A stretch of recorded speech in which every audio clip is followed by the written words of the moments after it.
Hello, I wanted to make a video about some of the Fashion Week shows that are not just the ones that new creative directors were appointed to, so let's kind of get into it. Hopefully this is fun. Y'all know I like to be a little bit more in my own world and talking about fashion from like 20 or 30 years ago, so maybe we should get a little bit more time bound and get a little bit more urgent on this channel. Let me know what you think.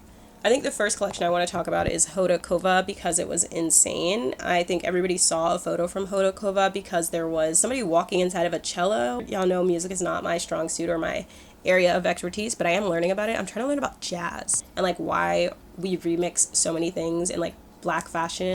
And so I'm like learning about music so I can explain it, and I'm loving it. I love learning about music, but I don't know if I can explain why what we saw here happened. So Ellen Hodakova Larsen graduated from the Swedish School of Textiles in 2019, and she won the LVMH prize last year. So she's a quite established designer, although she's seen as a newcomer in the industry.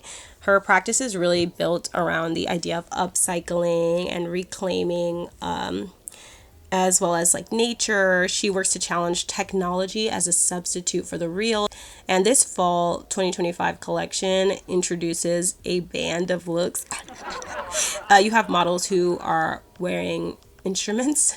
I was reading Women's Wear Daily, and Rhonda Richford was saying that Hodakova needs to make sure to not become one note with kind of these instrument wearing outfits and things like that, which people might see as a gimmick. I think my issue with things like that is people focusing so much on the instruments rather than these kind of reimaginations of the trousers. And even those belt bags, which felt really true to her brand and inventive, I think that it's important to not distract from things like that, because I think that there's a strong story about preservation and longevity in a lot of her work, which I've spoken about before. I really like the way that she imagines maintaining and reconstructing existing garments. And I think that people compare her a lot to Margiela because there are Margiela-isms there and clothes about clothes. But I think that the way that she visualizes some of these ideas reminds me more of the artisanal Margiela pieces. And I think she has a really strong imagination for reworking clothes. So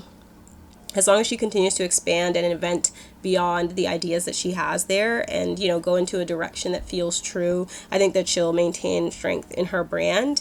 And she can keep adapting those ideas. And I think if the focus is less on things like, you know, the instruments that she's using to supplement the work that she's doing and kind of help craft the story, I think that would be fab. I love the kind of like collage looking fur gowns that have these different colors and textures on them, and even the fur coats that look that way. They're so beautiful and luxurious looking, but they also look so odd and off. It kind of looks like a combination of different thrifted furs of different kinds of items. Even it's such a weird way of combining items to create this like new texture. I really liked it. I love the pants as gowns as well. It's like a Margiela-ism, a Vaquera-ism. I just combined the words. It's like a Margiela-ism and like a Vaquera-ism. But I think the way she adapts these ideas is different, and I think it's odd because clothes about clothes can kind of get redundant. Let me know if you disagree. I do think that. I always am like, all right, we've seen clothes about clothes, but I think the way that she does it has this kind of finesse to it that makes it feel new. I love the oversized belted trouser as a gown. I love the belted layered bag and these taped up heels that I don't know if that's like real or if that's just a design element, but I really liked it. And the kind of repurposing and maintenance and preserving of fashion. But I also like how they inspire intrigue and imagination in the fashion audience, which I think is essential. It's so like 2010s fashion blogger vibes. Like, yeah, you could do this too. To me, it's less of this like conceptual industry based kind of snooty, pretentious way of reworking fashion. It feels very authentic and very like going to the thrift store with not that much money and reimagining. We're going to look at Rick Owens, of course. I feel like this collection was like a really refined version of Rick Owens. Let me know if you guys felt the same way. It was kind of like distilling the essence, boiling Rick down to like the fine core of his principles and things like that. I noticed that the audience looked really small and it looked really intimate. Did you guys see Chapel Roan in the audience? Did you see who else was attending? Like, I thought that was so interesting and private compared to a lot of the other collections. And so it felt a lot more reserved and down to earth He collaborates with 4 emerging designers, I think 2 of which were up next designers. He mentioned Victor Clavelli, Tanya Vidic, Matisse DiMaggio, and Stray 2K. So Victor does the designing, and then Stray 2K engineers this really sharp pointed frilly armor look. These were in, past collections as well.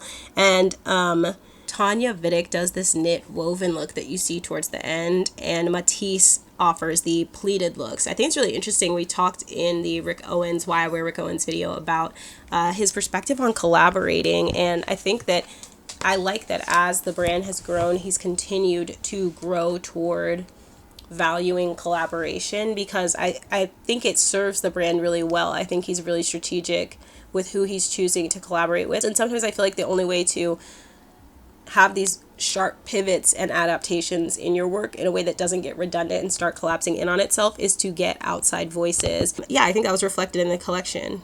It felt really reserved, really down to earth, a lot less conceptual, much more to the point, right? And it felt really reflective for Rick Owens, which I think a lot of his work is, but it always seems like adapting and refining to kind of bring it to the next level. Whereas I feel like this was like a return to the core. It was like an introspective moment of like, maybe we should recalibrate and then we can turn up the volume at a later date, but we need to strip back. To me, I feel like it was also a little bit more dialogic. Like, it feels like he's talking to the audience more than usual, and he's kind of like speaking and sending out a signal. Whereas I feel like sometimes he's like, this is just what it is, baby. Take it or leave it. I feel like this is more like, hello, can you hear me? And he wants you to respond, yes or no. And I also like that it's a little bit more intimate and less conceptual. It gives you more of an opportunity maybe to focus on the details and the construction, which is important this season because there was a ton of collaboration, which I'll talk about. I just like him grounding his vision in reality. Maybe he's reflecting where he's at now, and it's not this big, grand, like, using monastic themes to talk about the cults of the whatever. But it's not to say that that wasn't there. There were some slight adaptations to his classic. There's like the Dracula collar. There's the Rick shoulders, the pointy shoulders. Love. And also on Show Studio, they have a sewing pattern for that. If you're interested, I'll link it. They have the high collar zip jackets and these sharply tailored coats. They have some very conventional Rick-isms, but there's also these adaptations to it. Towards the end, of course, there was some culty monastic robes. He's leaving you with the traces and the memories of his like really essential codes, but he's still able to introduce these new adaptations. Some of them look like nuns, and some of them look like children at Catholic school. It's almost like we still can't get away with it. Even these like industrial looking jackets to me look like, I don't know, a student's jacket. Like somebody studying something, even if it was a trade. I love the fur looking coat in look 8 with the straps on it, because it still keeps a lot of the reminders, and I think pairing them together strengthens them, because a lot of this feels like sexy club wear, even though it's fall, in terms of like the straps and things like that. But then a lot of it has that strong romantic element that I think Rick used to bring to the spring collections in the early 2000s. And then other pieces feel really, really industrial and strong and kind of angsty, the way that Dustulator and some of the men's 2010s collections looked. I think we can take a look at FM, which I'm not going to say the name because I have OCD. I don't say that word. But we can look at FM as well. Again, I won't be saying the name of the brand, but just for some background, it was originally called FM, and now it is the translation MF. And this platform and fashion brand is designed by Hannah Rose Dalton and Stephen Raj Bhaskaran, and they have been collaborating as a duo for the last 10 years together.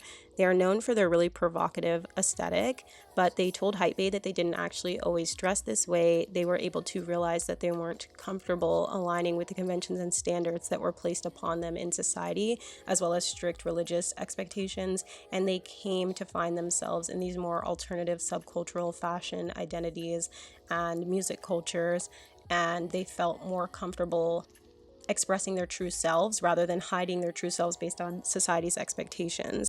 And that's what leads them to constructing identities in this way. And their initial collection is called The Other, which they tell Hypebae is an ode to living louder and acts as a mirror to see yourself outside of what society expects. This is their debut collection. I was not surprised at all to see Rick Owens there. Let's take a look, because I actually haven't deep dived on this. I like the structure and the tailoring here. It's reminding me of kind of like a collage of Rick Owens and Balenciaga. And I'm sure brands that they've consulted for and offered their perspectives on. I bet you it looked even better in person, but seeing the way that it's like photographed, it looks great still as well. I love these really high collars. I'm surprised it's aesthetically so similar to Rick Owens. I love the makeup at FM. I think it's great. I really like the footwear that they design, literally the footwear. I like the silhouettes that they're creating and the fact that they have more size inclusivity than most collections when this is their debut show and people make so many excuses for not being inclusive. I love the makeup look that they have. I love that Deborah Shaw walked, which is insane. This like angel of beauty look is phenomenal. The tailoring is really beautiful. I'm really surprised with the punk t-shirt and the kind of spiked metal gloves, because it does feel kind of ironic and kind of Balenciaga-ish, which I assumed a lot of their work would be really, really sincere. It says it is also Paris fashion's next big little thing. That's so interesting because I feel like FM has been popular in like so many different scenes for over 10 years. Correct me if I'm wrong, but I'm pretty sure I knew about them before I moved to New York. So it's interesting that they're seen as like the next big thing. They said that McQueen was their chief fashion hero, like Rick Owens and Nick Knight. Me too, girl. Don't copy me. Literally same. Okay, on Vogue, it says, this was a strong debut from an entity that should become even stronger once it begins to explore ideas more radically beyond those of its inspirations. Yeah, I think that that's what I would conclude about the show as well. I like it, but I'm surprised it's as overtly referential as it is, because I think what they do inspires the people that they're referencing that are living.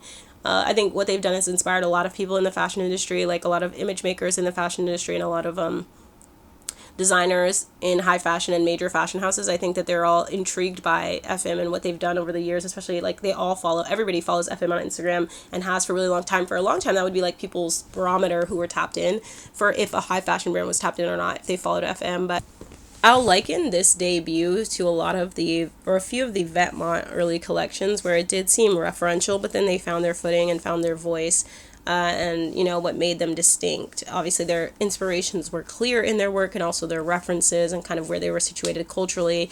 You know, if you were tapped in, you could understand where they were pulling from and how they were putting that forward. And I think FM's job is to now, you know, refine that vision through the lens of what makes them unique, especially this post-human aesthetic. I'm like convey that, I think, in the design in a way that feels authentic, and I think that that'll take them far. But yeah, I think that that's my wrap of the shows that I wanted to talk about the most, to be honest. Cheers, this was fun. Let me know what you guys thought. What shows did you want me to talk about, or which shows did you really like? Were there any that you liked? Let me know. This was fun. I love filming. I'm glad I have a mic now. I don't know if you guys can see, but I have a mic now. Testing. Microphone vibes. But yeah, we are official now. I have a mic that's attached to a lip gloss, so I've really moved up, and I'm really looking forward to continuing and coming back to YouTube. The only reason I didn't upload during February is because it was fashion month and I was working literally every day. If you don't follow me on social media on my other platforms, you couldn't see, but if you go and look how often I was working every day. I was trying so hard to make YouTube videos. I wasn't even sleeping, so was not able to, but I obviously don't have to leave and work all the time anymore, and I've already filmed 4 videos, so cheers. Love you guys so much. Thank you for watching and staying. I love you.